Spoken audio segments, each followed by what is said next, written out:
Alors, cela veut dire que depuis lors, les catholiques s'intéressaient peu aux Écritures?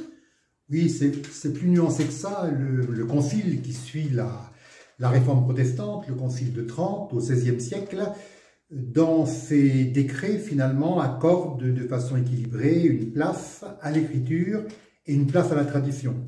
Mais l'histoire a pu crisper les choses, notamment les guerres de religion, et au fil du temps, on a pu en effet avoir le sentiment que les protestants privilégiaient la seule écriture et les catholiques la seule tradition. Puis au XIXe siècle, les écritures reviennent sur le devant de la scène, tant du côté d'un certain nombre d'intellectuels qui, autour de l'archéologie, se mettent à redécouvrir avec un regard scientifique les textes des Écritures, et puis un certain nombre d'exégètes commencent aussi à interpréter l'Écriture. Il faut donc que le magistère se prononce sur le regard que l'Église catholique donne à l'Écriture. Alors, est-ce que c'est le premier dossier ouvert par le Concile?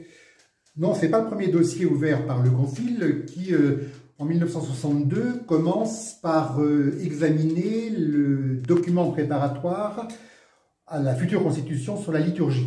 Et assez rapidement, le dossier aboutit, ce qui peut nous surprendre quand on voit combien de batailles ont eu lieu dans l'Église autour de la liturgie jusqu'à nos jours. C'est donc le second dossier ouvert par le Concile lors de sa première session.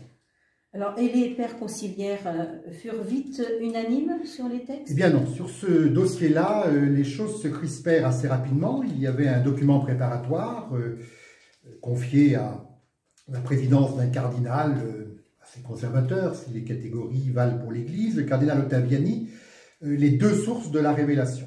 Et donc là, on articulait, mais on opposait peut-être aussi pour la révélation l'Écriture et la tradition. Le débat s'enlise.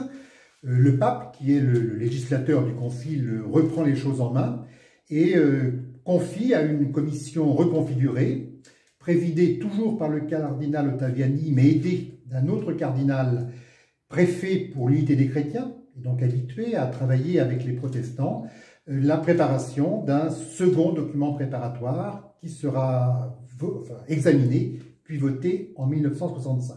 Le dossier ouvert en 1962 sera donc clôturé par un vote unanime en 1965.